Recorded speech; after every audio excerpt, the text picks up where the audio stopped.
नमस्कार। दिन भर की खबरों को लेकर मैं अलका सहारा हरियाणा के खास बुलेटिन में आप सभी का स्वागत करती हूं। तो चलिए खबरों को विस्तार से जानने से पहले नजर डाल लेते हैं हेडलाइंस पर। बाबा बालकपुरी धाम पर लगा वैक्सीनेशन एवं आंखों की जांच का शिविर। राष्ट्र को अपने शहीदों पर नाज है, कहा कर्नल RS मलिक ने। माता धनपति देवी चैरिटेबल ट्रस्ट द्वारा 150 बच्चों का लिया गया entrance exam. Lions club Rohtak आन की ओर से लगा कोरोना वैक्सीनेशन शिविर। वैद्य केसर दास सेवा समिति की ओर से लगा कोविड-19 वैक्सीनेशन और स्वास्थ्य जांच शिविर।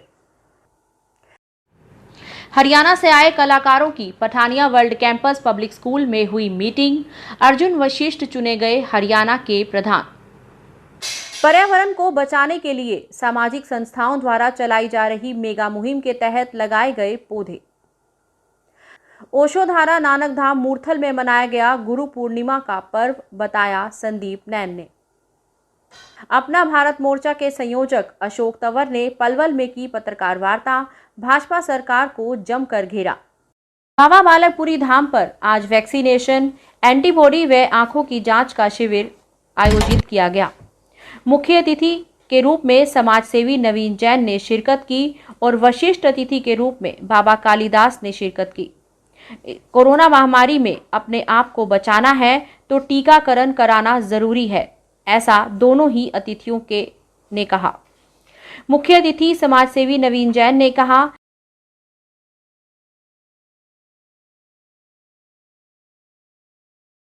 संत होता है, जो गुरु होता है, उसका गुरु का काम शिष्य को ये बताना है कि उसे क्या करना चाहिए और क्या नहीं करना चाहिए। उसके अलावा जो ये समाज सेवा का काम कर रहे हैं, ये इतना बेहतरीन कर रहे हैं कि रोहतक की जनता को इसका पूरा फ़ायदा मिलेगा। जो एंटीबॉडी कोरोना टेस्ट है, उसका फ़ायदा ये है कि जैसे वैक्सीन लगी है, 78% लोगों के अंदर एंटीबॉडी बनती है। वैक्सीन तो दवाई है, उससे एंटीबॉडी हमारा शरीर बनाता है। तो एंटीबॉडी चेक करने का भाई कितनी बनी कितनी नहीं बनी, अगर उसकी पूरी नहीं बनी है तो वो दोबारा से या तो वैक्सीन लगवाए या अपना ध्यान रखे। आज परम हर्ष के साथ सूचित किया जाता बाबा बालकपुरी डेरा का अंदर में पीठाधीश महामंडलेश्वर बाबा कर्णपुरी जी महाराज का सानिध्य में आज का मुख्य अतिथि नवीन जैन साहब का बीच में आज कोरोना महामारी जैसे इस दुनिया को तबाह करके रखा हुआ है, इसमें महाराज जी का बहुत प्रयत्न, बाबा जी का बहुत सहयोग से आज कबीर वैक्सीन का और एंटीबायोटिक चेकअप का, आँखों का चश्मा दिया जाता और हर तरह के कार्यक्रम बाबा जी का यहाँ धर्मशाला में ये बाबा बालकपुरी धर्मार्थ चिकित्सालय का अंतर्गत ये कार्य चल रहा। हम लोग सौभाग्य हैं, शाली हैं, रोहतक में इतना महाराज जी का तरफ से इतना प्रयत्न हो रहा। जैसे ये मात्र नहीं, बाबा जी का अंदर में कई विद्यालय में सेवा होता है, गौशाला में सेवा होता है। साथ साथ ही बाबा जी इतना बड़ा पार्क को बाबा बालकपुरी पार्क का निर्माण किया। बाबा जी का ये कर्म बोलता है। बाबा जी सामान्य व्यक्ति नहीं है, इस महान विभूति का कारण आज ये रोहतक नगर चमक रहा है। सतगुरुदेव स्वामी बालकपुरी महाराज जी की असीम कृपा से श्री बाबा बालकपुरी धर्मार्थ औषधालय में एक आज विशाल कैंप लगाया गया, जिसके अंदर एंटीबॉडी चेक किया जा रहा है, आँखों की जांच हो रही है, कोवैक्सीन और कोविशील्ड वैक्सीन दोनों का प्रबंध किया गया और सभी लोग इसका लाभ उठा रहे हैं। और यह कैंप हमारे कपिल किलानिया जी की याद में लगाया गया। उस कैंप के जो मुख्य अतिथि माननीय नवीन जैन जी, जो पूर्व प्रधान वैद्य संस्था के हैं, ये एक बढ़ चढ़ करके सामाजिक कार्यों में भाग लेते हैं। मैं कहता हूँ परमात्मा ने हमारे को जन्म दिया, जीवन हमने जीना है, कोई ना कोई पुरुषार्थ करना चाहिए, कोई ना कोई यत्न करना चाहिए, किसी न किसी का भला होना चाहिए। और ये हमारे जैन साहब जी ने इनके माध्यम से आज एंटीबॉडी का चेकअप हुआ, वैक्सीन लगी और इन्हीं के कारगिल माध्यम से विजय यहाँ पे दिवस आंखों की की जांच पूर्व हुई और संध्या चश्मे पर भी फ्री दिए रोहतक गए। के मैं मानसरोवर बहुत बहुत पार्क धन्यवाद करता हूँ। स्थित शहीद स्मारक पर पूर्व सैनिकों और गणमान्य नागरिकों ने 23वां कारगिल विजय दिवस श्रद्धा और उत्साह के साथ मनाया। इस कार्यक्रम में साय शहीदों की याद में पूर्व सैनिकों और नागरिकों ने मोमबत्ती जलाकर अमर शहीदों को याद करते हुए 2 मिनट का मौन रखकर उन्हें श्रद्धांजलि दी। हरियाणा पूर्व सैनिक संघ के पूर्व प्रधान कर्नल RS मलिक ने कहा कि देश की आन बान शान के लिए हमारे शहीदों ने जान की बाजी लगाकर दुश्मनों को कारगिल के दुर्ग मोर्चे से मारकर भगा दिया था और हमें उन बहादुर अमर शहीदों पर गर्व है। वैश्य हाई स्कूल में माता धनपति देवी चैरिटेबल ट्रस्ट द्वारा 150 बच्चों का एंट्रेंस एग्जाम का आयोजन किया गया। वैश्य हाई स्कूल के पूर्व प्राचार्य ने बताया कि जिन बच्चों का इस एंट्रेंस एग्जाम में 30% से ज्यादा नंबर प्राप्त करेंगे, उनके घर जाकर उसकी आर्थिक स्थिति को देखते हुए उन बच्चों को माता धनपति देवी चैरिटेबल ट्रस्ट द्वारा गोद लिया जाएगा, जिसमें बच्चों की पढ़ाई, किताबें, ड्रेस, खाना पीना सब ट्रस्ट की तरफ से होगा। पूर्व प्राचार्य ने बताया कि यहां से शिक्षा प्राप्त किए हुए बच्चे देश के उन उच्च संस्थानों में पहुंचे हैं। इसके अलावा देश प्रदेश में भी वो सरकारी सेवा भी दे रहे हैं।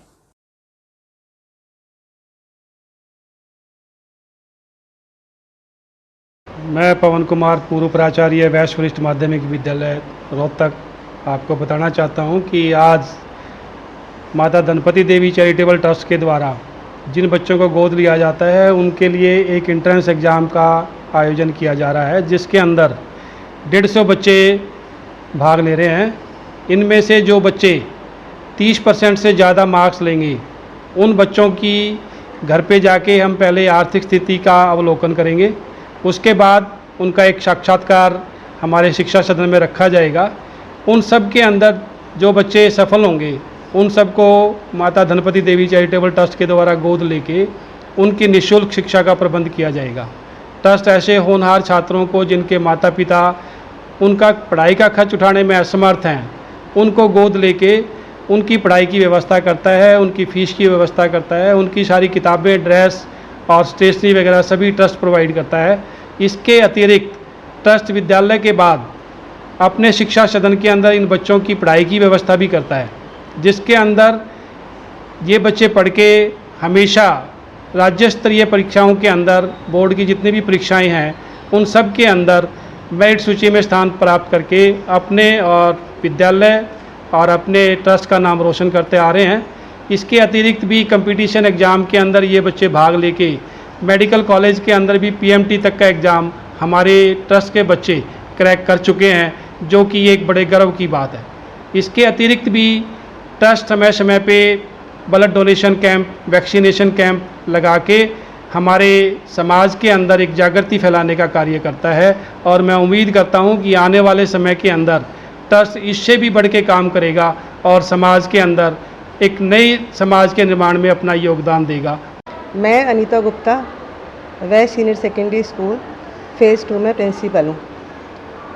माता धनपति देवी चैरिटेबल ट्रस्ट समाज के जो भी ज़रूरतमंद और होनहार छात्र छात्राएँ हैं, उनको मुफ्त में शिक्षा देने का कार्य करता है। इसके लिए वो प्रतिवर्ष एक लिखित परीक्षा का आयोजन करता है, जिसके आधार पर वो होनहार बच्चों को अडॉप्ट करता है। और आज भी उसी संबंध में आज ये लिखित परीक्षा आयोजित की जा रही है, जिसमें होनहार छात्रों का देखा जाएगा टैलेंट, कितने होशियार हैं, कितने क्या। उसके बाद उनका इंटरव्यू, उनकी आर्थिक स्थिति सबको जांचा परखा जाएगा। उसके बाद ही फाइनलाइज किया जाएगा बच्चों को चैरिटेबल ट्रस्ट कोरोना में वैक्सीनेशन शिविर का आयोजन किया गया, जिसमें प्रमुख तौर पर पूर्व मंत्री मनीष ग्रोवर ने शिरकत की। इसके अलावा SDM राकेश सैनी व स्वामी कालिदास भी मौजूद रहे। इस शिविर में कोरोना महामारी के खिलाफ टीके लगाए गए। बाद में पत्रकारों से बातचीत में पूर्व मंत्री एवं अन्य अतिथियों ने कोरोना महामारी की तीसरी लहर की आशंका के चलते लोगों को सचेत भी किया। इस अवसर पर अतिथियों ने पौधारोपण भी किया।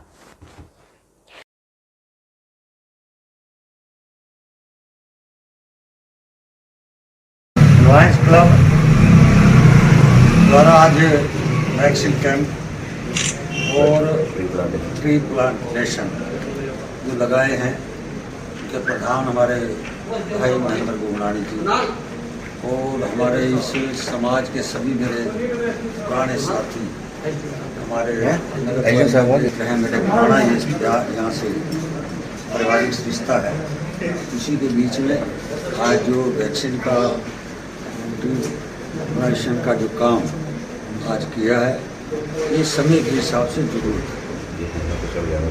ये कोरोना जो दूसरी आपदा आई, जैसा कि चर्चा है कि तीसरी आपदा कोरोना की आ सकती है, उस बीच में अपने को कोरोना को भगाना है तो वैक्सीन लगाना जरूरी है, क्योंकि ये इलाका काफ़ी समय से वैक्सीन के नाम से पिछड़ा हुआ था।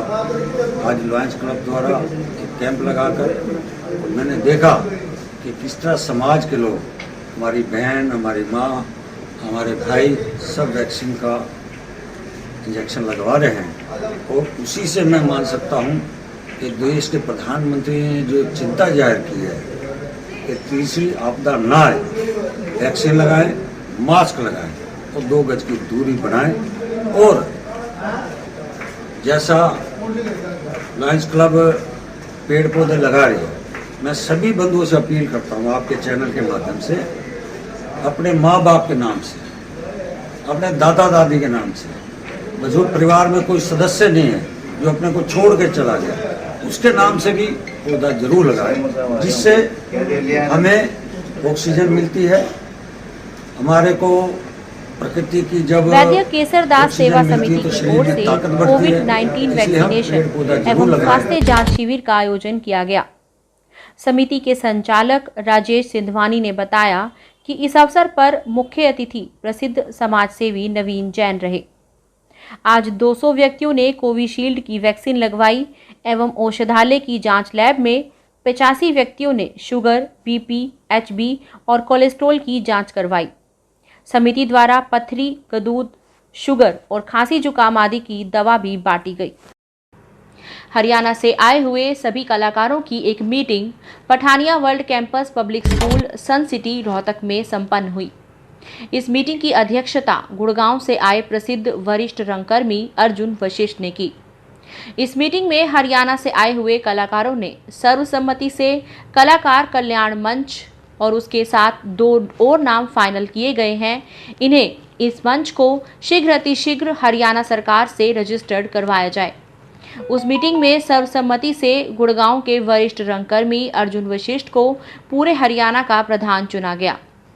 उप प्रधान बने हिसार के विनोद गोल्डी और कैथल के लव शर्मा, पलवल से लोक कलाकार रामवीर और रोहतक से सुभाष नगाड़ा चुने गए। हर वर्ष की तरह इस बार भी लगातार 5वें वर्ष एलपीएस बोसाड व Universal Precision Screws, Rotary Club of Rohtak City, नगर निगम Rohtak, BP Jain Skill Development Centre व हरियाणा फॉरेस्ट डिपार्टमेंट रोहतक के तत्वाधान में पर्यावरण को बचाने के लिए चलाई जा रही मेगा मुहिम के तहत जनता कॉलोनी स्थित हकीकत नगर जागरण पार्क में 27 पौधे लगाए गए। मीडिया प्रभारी राजीव जैन ने कहा कि इस अवसर पर मुख्य अतिथि समाजसेवी उद्योगपति राजेश जैन, रोहतक नगर निगम mayor Manmohan Goyal, Rotary Club Rohtak City के प्रधान नरेश गोयल, सचिव रोटेरियन राकेश गोयल, आभा झा चौधरी उपस्थित रहे। ओशोधारा नानक धाम मूर्थल में अब ऑनलाइन के साथ साथ ऑफलाइन आध्यात्मिक प्रोग्राम का शुभारंभ भी हो गया है। गुरु पूर्णिमा के पावन अवसर पर कोविड नियमों के अनुरूप समिति वरिष्ठ साधकों की मौजूदगी में सदगुरु सिद्धार्थ ओलिया जी ने सांस्कृतिक प्रस्तुतियों और शिष्यों के गुरु प्रेम से गदगद होकर अपना आध्यात्मिक संदेश दिया। भाव विभोर होकर सदगुरु सिद्धार्थ ने कहा कि लंबे समय के बाद साधकों का अपने आध्यात्मिक घर पर लौटना उसी तरह से है जैसे एक बाप के घर बेटी शादी के पश्चात पुनः लौटती है।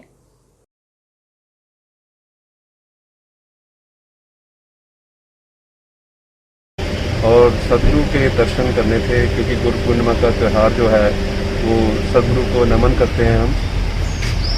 जैसे ही हम यहाँ पर पहुँचे, पहले तो हमने वहाँ पर यहाँ आने के लिए कोविड के नियमों का पूरा पालन किया। कोविड के नियम जैसे सोशल डिस्टेंसिंग और मास्क वगैरह पहनना, ये गुरु जी का जैसे आदेश था वैसे वो सारे नियमों को पालन करते हम यहाँ पहुँचे। यहाँ अंदर आते ही एक ऐसी खुशबू भीतर आती है, सदगुरु जहाँ मौजूद होते हैं वहाँ का वातावरण पूरा, आप जैसे ही अंदर आते हो तो आपका पूरा वातावरण अंदर से चेंज हो जाता है। आप ऐसा फील करते हो जैसे आप गुरु की शरण में पूरी तरह आ गए हैं। और फिर जो अंदर प्रोग्राम था बहुत ही वेल डिसिप्लिन प्रोग्राम था। वहाँ भी अंदर पूरा सोशल डिस्टेंसिंग का सभी ने ध्यान दिया, मास्क वगैरह सबने पहन रखे थे। बहुत सुंदर प्रोग्राम हुआ और हमने सबने इस प्रोग्राम का खूब आनंद लिया। फिर सदगुरु के अमृत वचनों को सुना जो हमें अपने जीवन में ढालकर अपने जीवन को कृतार्थ करना है। और बहुत आनंद। मैं भी एक बात ऐड करना चाहूँगा कि ये कल का जो सांस्कृतिक प्रोग्राम था ये छत्तीसगढ़ और हरियाणा ने मिलकर ज्वाइंटली ऑर्गेनाइज किया। और हरियाणा की तरफ से हमारे आचार्य सुभाष जी, उन्होंने इसका इंचार्ज थे वो, और उन्होंने 4 प्रोग्राम जो दिए हरियाणा की तरफ से प्रस्तुतियाँ थी, जैसे कि एक हरियाणवी लोक नृत्य था, एक राजस्थानी लोक नृत्य था और पंजाबी भंगड़ा था, साथ में एक कथक नृत्य जो पेश किया। तो बहुत सराहा, सदगुरु जी ने भी उसको बहुत सराहा। और छत्तीसगढ़ के जो हमारे आचार्य सीनियर आचार्य दर्शन जी इस प्रोग्राम के एंकर थे। संबोधित करते हुए बहुत अपना भारत मोर्चा के संयोजक व पूर्व सांसद अशोक तंवर ने आज भाजपा सरकार और कांग्रेस पार्टी पर जमकर निशाना साधा। साथ ही किसान आंदोलन का समर्थन करते हुए कहा कि 8 महीनों से किसान आंदोलन कर रहे हैं, लेकिन संवेदनहीन सरकार उनकी सुन नहीं रही। जहां पूर्व सांसद अशोक तंवर ने भाजपा सरकार को जमकर घेरा, वहीं उन्होंने टोक्यो ओलंपिक में पदक जीतने वाले खिलाड़ियों को भी बधाई दी। उन्होंने कहा कि आज के समय में राजनीति में भी विक्ट्री पंच मारने की जरूरत है। कई राज्यों में होने वाले विधानसभा चुनावों में यदि भाजपा की हार होती है तभी ये देश बचेगा, नहीं तो भाजपा देश को बर्बाद कर देगी।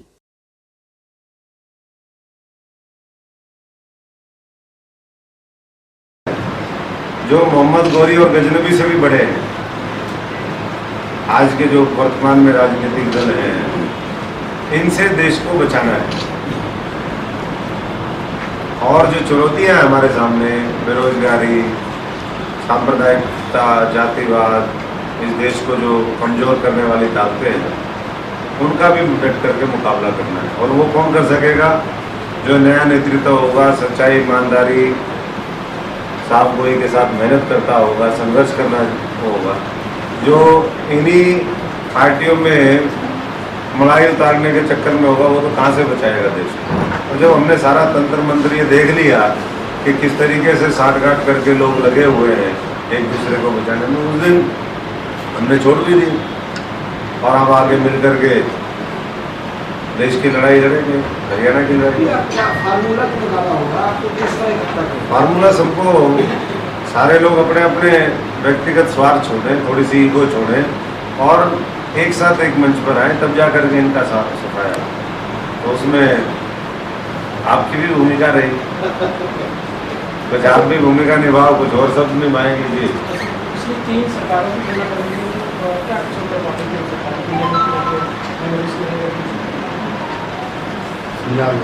देखिए, जिस तरीके से व्यवस्था बदलनी चाहिए थी, लोग हर बार नए व्यक्ति को, नई पार्टी को मौका इसलिए देते हैं कि वो कुछ करके दिखाएगा। लेकिन अगर हम उठा करके देखें तो जो सक्सेसिव गवर्नमेंट्स आई, एक के बाद एक घटिया आई और उन्होंने और बड़े तरीके से इस हरियाणा को लूटने का काम किया। हरियाणा की पूछ रहे हो ना, तो उन्होंने और ज़्यादा बेहतर तरीके से, बहुत ऑर्गेनाइज तरीके से लूट मचाई और फिर शराफत का चोला ओढ़ लिया।